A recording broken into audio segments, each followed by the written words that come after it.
Have you ever felt like you were looking for a map in a world that has told you your compass is broken? For centuries, a deep, powerful source of inner guidance has been pushed aside, even suppressed. You've felt it, haven't you? That quiet nudge from within, a deep knowing that seems to come from nowhere, only to be drowned out by the noise of daily life, the endless scroll, and everyone else's opinion of who you should be. We're swimming in an ocean of information, but we're starving for wisdom. We're told to hustle, to optimize, to trust the data, but we're rarely taught how to trust ourselves. It's easy to dismiss this inner voice as flimsy or imaginary, but what if it's the most real thing you have?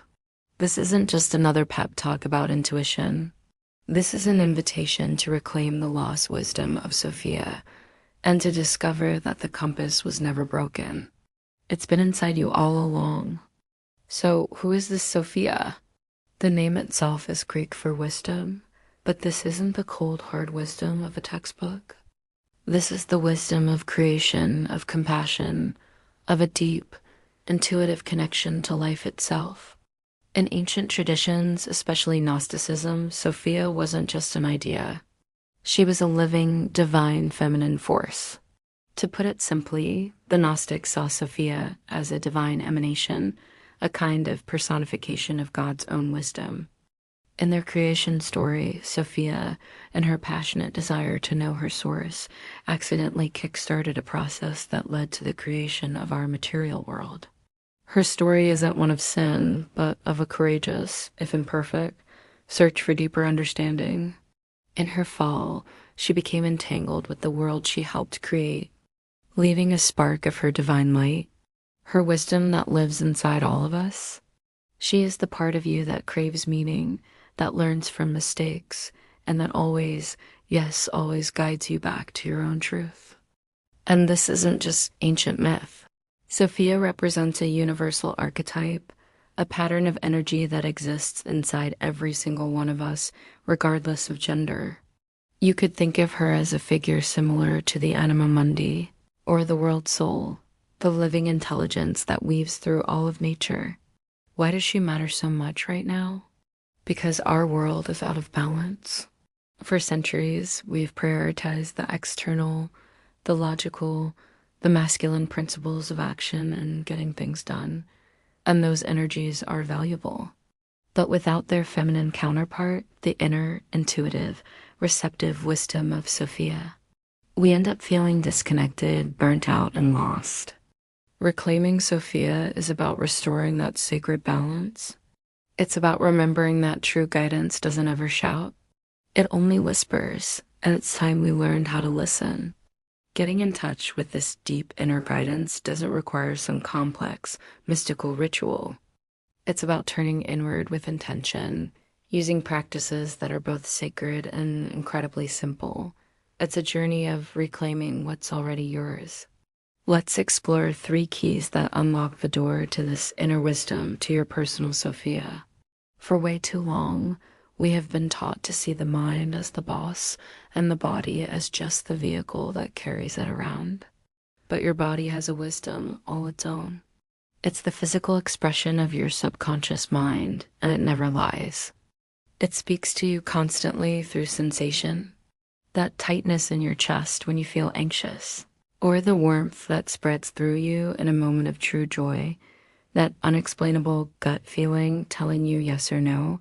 This is Sophia's first language. It's primal and it's true. To hear it, you have to shift your awareness from just thinking about your life to actually feeling it. This is embodiment.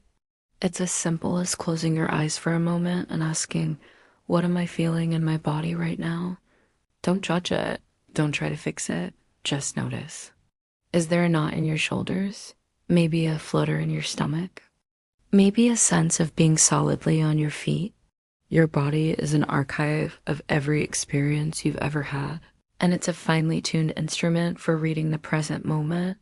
When you face a decision, big or small, drop out of your head and into your body. Does the idea of one choice make you feel tight and constricted? Does another create a sense of expansion and ease? This isn't about ditching logic. It's about adding a crucial layer of data, the data of your soul, speaking through your physical form. Your body is the temple where your inner Sophia lives. Learning to listen to it is the first key to her guidance. The second key opens up a direct conversation with your inner guide.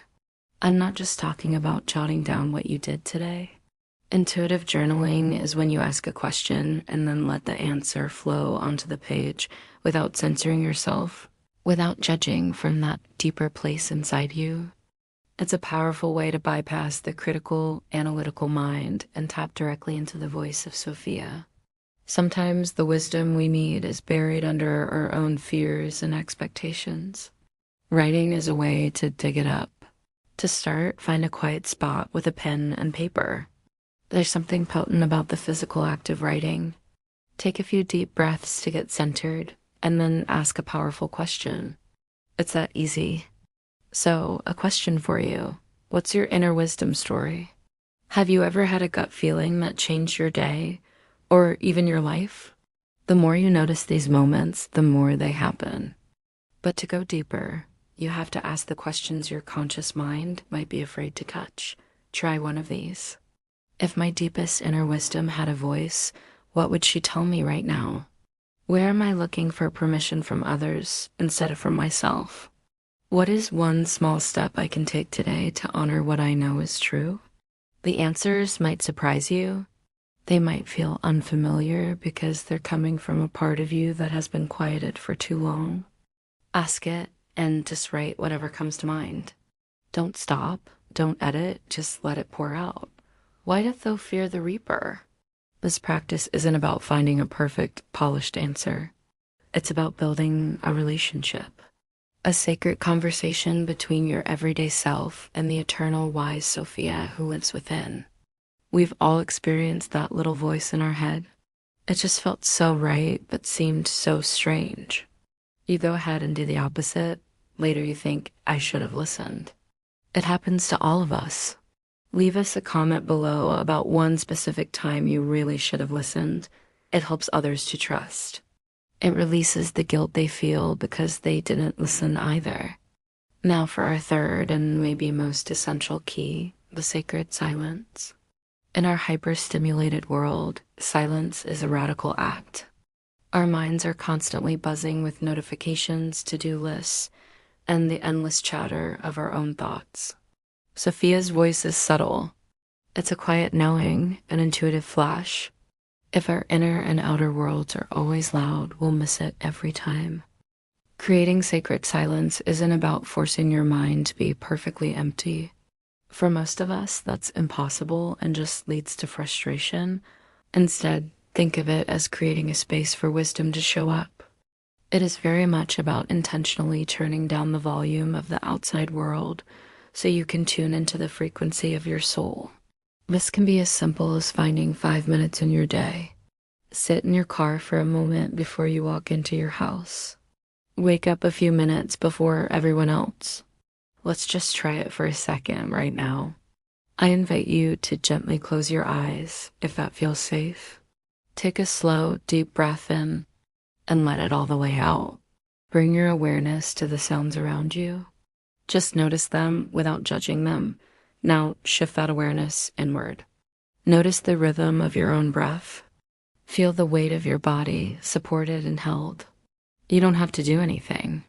Your only job is to be right here in this stillness. And in this quiet space, just hold the intention. I am open to my inner wisdom. Rest in that openness for a few more seconds. Now gently bring your awareness back. That's it.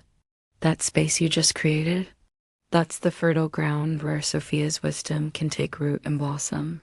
The more you visit this place of silence, the clearer her voice will become, even in the noisy moments of your everyday life.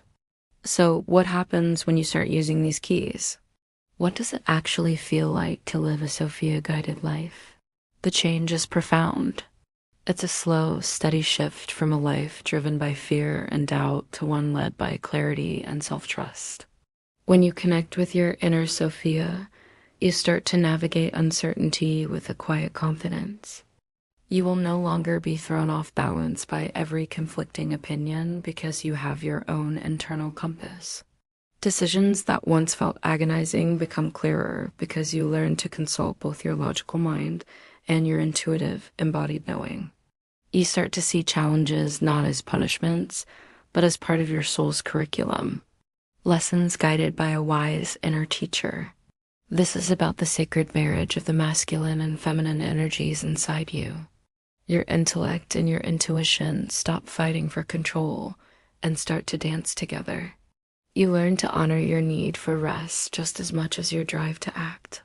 You embrace the full spectrum of who you are, your light and your shadow, knowing it's all part of the journey to wholeness. Living a Sophia-guided life means you stop desperately searching for the path and you realize that you are the path. Your own inner wisdom becomes the map, the compass, and the guide for your one-of-a-kind journey. We've talked about the story of Sophia, the lost feminine wisdom, and uncovered 3 simple but powerful keys to welcome her home.